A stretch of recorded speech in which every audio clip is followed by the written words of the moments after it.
service announcement. These videos have the full intentions to be used as conversational tools and purposes only. Anything that is expressed in these videos and videos before and after has the sole purpose of that reason. I know a lot of this stuff is repetitive. I hope that you can understand that. Again, these are for conversational purposes only. The comment box on these videos is for that purpose. Thanks for watching. What's going on, everybody? I want to start this video off by telling everyone thank you who sent me a comment or an email asking if we was all right after all of the tornadoes that has just hit Alabama and my surrounding areas, and it was a very bad thing. We're used to it. It come really close. We actually heard it go over our storm shelter, so it was too close for comfort. We didn't have any damage, but we was very lucky. We have been through one before, rode one out in 2011. It was not very fun, but I do want to say thank you to everyone who reached out and made sure we was okay. As you can tell by the title of this video, it is about Season 12, which comes on the 1st of April, literally April 1st. April Fool's Day is when Street Outlaws Season 12 comes on, and I want to kind of recap what happened at the end of Season 11 in this video and kind of talk about what I feel like we can expect. Any B-roll or overlaying videos of the Street Outlaws in this video is from Tom 80 Videos. If you haven't checked out Tom 80 Videos, go check him out. He has by far the best live videos of these guys at track events. How Season 11 ended was Big Chief, Dave, Ryan, Doc, Chuck, Lutz, Murder Nova, Shane, Dominator, and Jackie Knox coming in at number 10. How I want to do it is I just want to talk a little bit about each one of them real quick, and then as I'm talking about them, I want to say a little bit about what I feel like, what Season 12 is going to bring. The first, the obvious, Big Chief. He raced Dave the very last race of last season. Dave had Pro Charger problems, and Chief won. And this will be the 4th time that Big Chief has ended a season on the show at number 1. And I do feel like on the streets, he is where he should be as of when Season 11 went off the air. There is cars faster than him at no prep at tracks, but on the street, Chief is in Oklahoma. He is as OG and knows what he's doing as anyone. He is the reason why the show and all of this stuff is as big as it is. And in Season 12, I don't see him going very much further down than that unless something big happens. Number 2, that's Daddy Dave. We know that Daddy Dave just went twin turbo, and we will not see that in Season 12 of Street Outlaws, and I feel like Daddy Dave is going to just keep hanging in right there amongst the top 5 also, and it's just going to be a back and forth between the top 3 or 4 the whole season.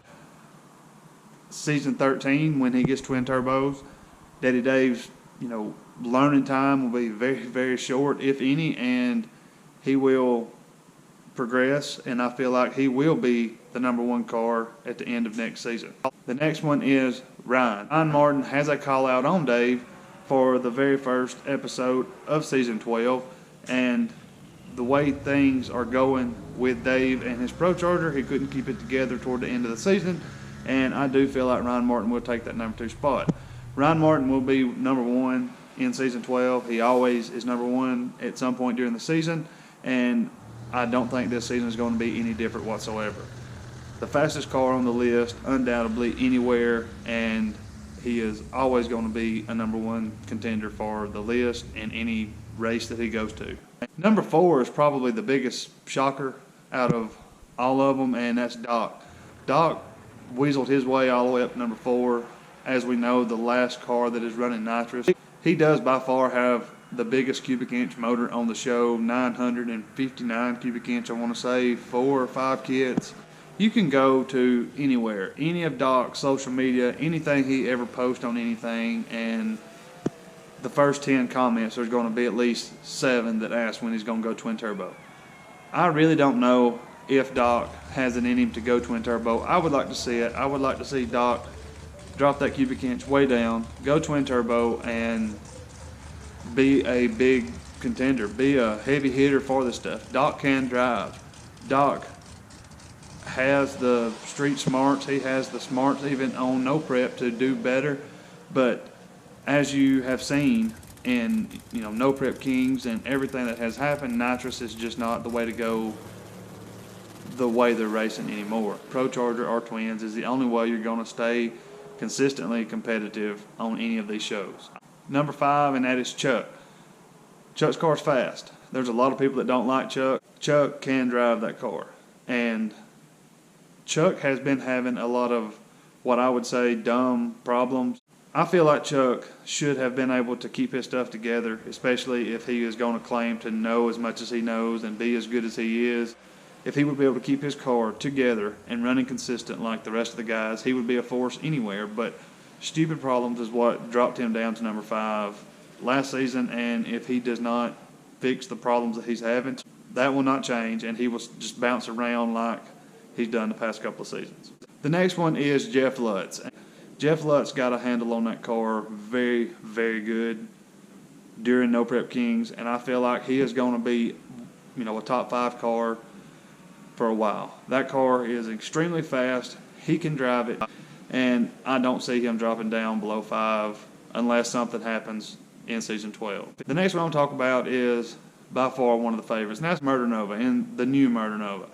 And that's a car that I just haven't been able to figure out yet. He come out swinging. One cash days was blistering fast. He won cash days. And then the car fell off. He couldn't even keep it in the number 10 spot. The car just was not working. The name Murder Nova has a legacy, like I have said in videos before, and I feel like he was getting a handle on it at the end of season 11 as he started moving up the list. I do feel like he is not there yet. I don't know how much testing they was doing while No Prep Kings was filming, but if it was, that car will also be a beast, and that car will be a top 5 car also. The next one is Shane, and what do you say? It's Shane. Shane's hung in for 6 or 7, maybe even 8 seasons. The car don't make the power, but the car is so little and so light. That is how he does what he does. The car has to be hell to handle on the street. As narrow and short as that car is, it's got to be hell to handle. He has to be a good wheelman to make that car go every time. But he is number 8, and I don't know what to expect out of Shane in the future. I know that there's only 10 spots, and if there is somebody that's going to be on the bump as far as going to fall off and isn't doing as much for the list as the rest of them, I would say it would be Shane. And by me saying that, I don't have nothing against Shane. I like Shane. He has done more with that car for the past 7 or 8 seasons than he should have. The car has stayed a lot higher on the list than it should have. So, props to him. I just don't see any room for that car as the show keeps progressing. The next one is everybody's favorite, and someone who made it up to 4, I want to say. I know he was in the top 5 for a while, and that is Dominator. Dominator has to be the biggest underdog, him and Kamikaze, but Dominator has to be one of the biggest underdogs on the show and the one who everybody pulls for no matter who he's racing. Dominator had a hell of a season, and I do think he had a number 1 capable car for a couple of weeks. He had a run of bad luck, and he dropped down 3 or 4 spots, and I feel like Dominator, you've seen it on No Prep Kings. The car was fast, the car was consistent, and he was willing the hell out of it. I do feel like he has the car closer than he's ever been to being a top 5 contender. I'm not going to say he's there yet, but I do feel like he can be, and I really would like to see that car at least in the top 5, if not in the top 3. The last one is Jackie Knox, and we know how he ended up at number 10. Reaper outrun him, he turned around and called him out, and then they went down there and they voted that These Nuts car was not a legit car for the legacy or for the show. They did not want that car on it anymore because it is basically a pro mod with skin bondoed to the side of it. And while one can argue a lot of these cars are exactly the same thing, at least they did at one point was a complete car, where he just took a car's VIN and zip screwed it to the dash. That is different. I do see what they're saying, but I don't feel like there was any benefits to what he done. I don't know if it's him, the combo, or what, but he just can't get right. I feel like he's too much in his head. You look when he gets out of that element and onto the No Prep Kings on the track, he does a lot better. He is running Megalodon's old motor in the old Reaper car, and I do feel like that is something he's going to bring back. But as the beginning of Season 12 starts, Jackie Knox will be sitting in the number 10 spot with a call-out on Dominator. So I don't feel like he will go very far in the Sonoma on Season 12. As we know, the car was for sale at the end of Season 12, basically a couple of weeks ago. That tells me that he is not on the list anymore. So I feel like Kamikaze is going to come back and Reaper is going to come back, and that is something that we have to look forward to in Season 12. Stay tuned. In a week or so, I'm going to get a bunch of videos out. I've got some on a truck that I'm working on, and also an update on the C5, and thinking about introducing another car to the channel. So stick with me. It's fixing to be rocking and rolling. Although baseball season is starting, I'm not going to do what I done last year and not stay on top of all this and try to kick out some pretty good videos. So if you have been with me since the beginning, you know how all this works. All of my giveaways are still going.